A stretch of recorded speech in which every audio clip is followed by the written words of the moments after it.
तर जय भीम मित्रांनो, जसं की दीक्षाभूमीचं जे खोदकाम चालतं आता त्याला स्थगिती तर आलेलीच आहे, पण दीक्षाभूमीच्या जे खड्डे केलते मित्रांनो, आता तेच खड्डे बुजवण्याचं काम जोरशोरात पूर्ण झालेलं आहे.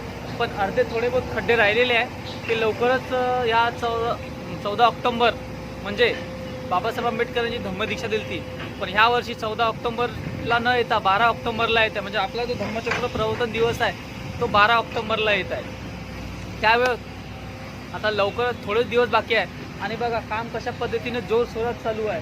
दीक्षाभूमीचं काम आणि ते खड्डे बुजवण्याचं काम खूप जोरशोरात चालू आहे मित्रांनो. माझ्या तमाम आंबेडकरी समाजाला माझं आव्हान आहे की अशाच एकजुटीने तुम्ही एकत्र राहा. जर विभाजन करसान, जर विभाजित राहणार तर आपली आंबेडकरी समाजाची शक्ती ही हीन होईल. त्याच्यामुळे एकत्र राहा, शिका, संघटित व्हा आणि संघर्ष करा. जो बाबासाहेब आंबेडकरांनी आपल्याला बहुमोलाचा मंत्र दिलेला आहे तो अंमलात आणा. जसं दीक्षाभूमीच्या खोदकामाला मागे जसं आपल्याला माहीत झालं की इथे अंडरग्राऊंड पार्किंग होत आहे, तेव्हा लोकांनी जन आक्रोश मोर्चा काढला आणि समितीला झुकवलेला आहे. त्या मनुवादी पिल्लांच्या काळ्या मनसुब्याला लाठी मारलेली आहे आपल्या आंबेडकरी समाजाने. आज आपला आंबेडकरी समाज हा पूर्णपणे जागृत झालेला आहे आणि आणखीन मोठ्या प्रमाणात होणार, भविष्यात होणार, त्याची आपण ग्वाही देऊ. पण बघा दीक्षाभूमीच्या कामाला तुम्ही बघू शकता मित्रांनो की कशा पद्धतीने हे बांधकाम चालू म्हणजे खड्डे बुजवण्याचं काम चालू आहे. बघा एक झलक बघा तुम्ही पण.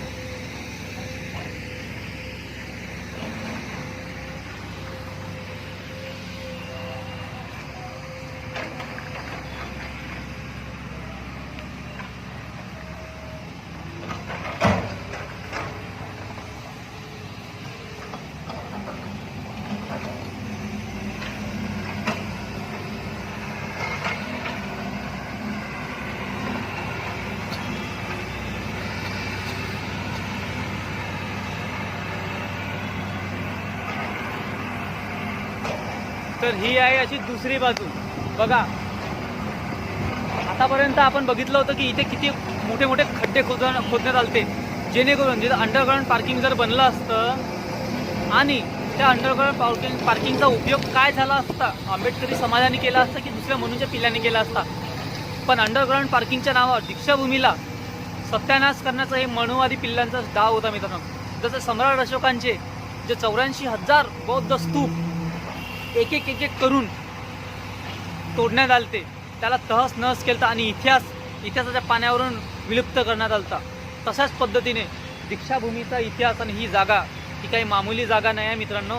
ह्या जागेला डॉक्टर बाबासाहेब आंबेडकर, महामानव, 9 कोटींचा बाप, ज्यांना आम्ही हक्काने म्हणतो, त्यांचा इथं पाय लागलेला आहे, त्यांचे स्पर्श झालेले आहे. ह्याच भूमीतून धम्मचक्र प्रवर्तन घडलेलं आहे. म्हणजे काय, 2,500 वर्षात अगोदर जे धम्मचक्र प्रवर्तन तथागत भगवान बुद्धांनी केलं, त्यानंतर 200 वर्षानंतर सम्राट अशोकाने धम्मचक्र प्रवर्तन केलं, आणि त्याच 2000 वर्षानंतर आज बाबासाहेब आंबेडकरांनी या भूमीला, म्हणजे ही नागवंशाची भूमी आहे मित्रांनो. I am sorry. बघा चला, आंबेडकरी समाजांचे एकोपा ह्या गोष्टीतून दिसून तरी येते. म्हणजे बघा दीक्षाभूमीला असो की बाबासाहेब आंबेडकरांच्या बहुजनांचे कुठलेही धार्मिक स्थळ असो, जिथे जर एवढा धक्का लागला तर आंबेडकरी समाज त्याला कधीही माफ करणार नाही.